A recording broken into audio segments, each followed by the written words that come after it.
Bismillahirrahmanirrahim. Assalamu alaikum students. I am Sidra Khalil, lecturer, Department of English, University of Southern Punjab, Multan. I am your course instructor of the subject modern novel, and today we are over here with another video of the subject modern novel. This is our 8th week lecture. In today's lecture, we have to discuss themes in A Passage to India by E.M. Forster. In previous lectures, we discussed a lot of other points of the novel, like we have done the symbolism, different symbols we have found out from the text, and we have also studied it from Orientalistic perspective. So today we are discussing its theme. So themes in A Passage to India by E.M. Forster. This is our today's lecture topic. So E.M. Forster, A Passage to India, that has been written in 1924. It is a profound exploration of the tensions and misunderstandings between the British colonizers and the Indian people during the period of British rule. The novel revolves around the complex relationship formed across the boundaries of race, culture, and separation, revealing how deeply colonial power structures divide human beings. Through the contrasting perspective of the English and the Indians, Forster exposes the racial prejudices and cultural conflict that prevent genuine friendship and mutual understanding. So the recurring themes of the novel are separation, social, political, and spiritual. These highlights the impossibility of unity under imperial rule. Ultimately, the novel portrays India as a land where human connection is tested and often destroyed by the forces of colonialism. Yet it also gestures towards the hope of reconciliation through empathy and spiritual awareness. The very first theme that I am introducing over here, that is colonialism. On one level, A Passage to India is an in-depth description of daily life in India under British rule. The British Raj, its colonial power in India, lasted from 1858 to 1947. We know very well that after our independence, the prevailing attitude behind colonialism was that of the white man's burden. In Rudyard Kipling's phrase, this is a very important line, white man's burden, that he has taken from the Rudyard Kipling's phrase that it was a moral duty of Europeans to civilize other nations. So thus the British saw their colonial rule over India as being for the Indians on good. Forster himself was British, but in the novel he is very critical of colonialism, and he never goes so far as to advocate outright Indian rebellion, but he does show how the colonial system is inherently flawed. Forster portrays most of the British men working in India as at least well-meaning, although condescending and unoriginal, but their positions in the colonial system almost always push them towards becoming racist and harmful figures. This is played out most explicitly in the development of Ronnie's character of the novel A Passage to India. So the British women, apart from Mrs. Moore's character and Adela Kush's character, often seem less sympathetic than the men, to the point that even Mr. Turton blames their presence of the tensions between the Indians.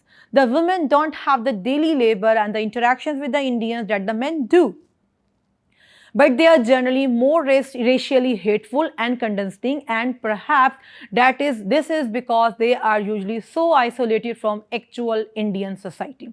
Forster also shows how the colonial system makes the Indians hate and sometimes condensed to the British.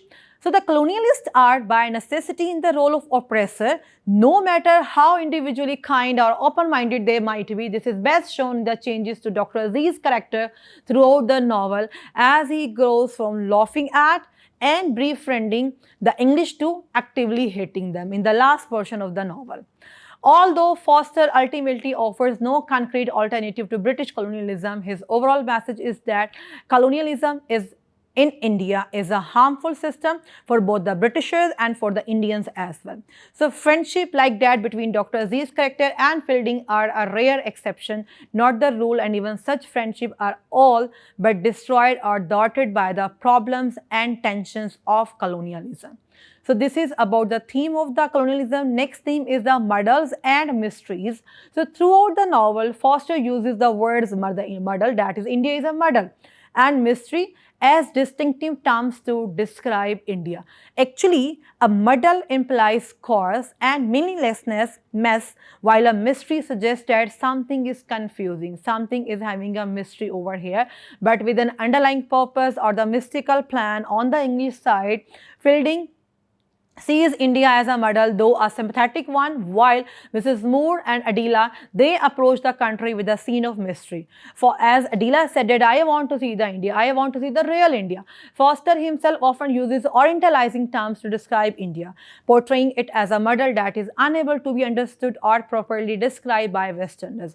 For example, he describes India's architecture and natural landscapes and historical places and the buildings as formless and primitive, while he sees European architecture and landscape as aesthetically pleasing and comforting.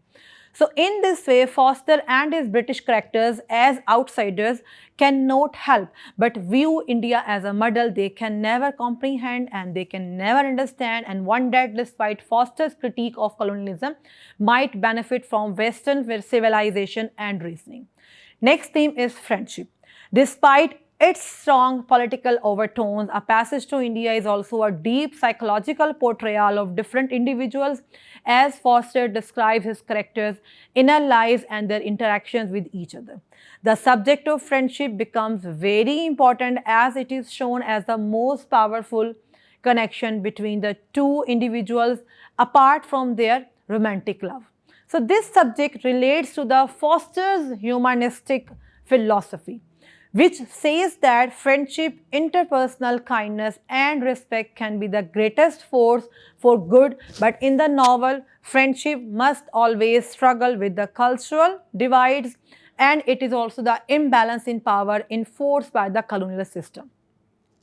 So the book, A Passage to India, it begins and ends with the subject of friendship. Friendship between the Indians and the Europeans, between an Englishman and an Indian. And in both cases, it concludes that such a friendship is almost impossible. Foster shows all the obstacles, race, culture, class, religion, and language that stand in the way of meaningful friendship between Indians and the English.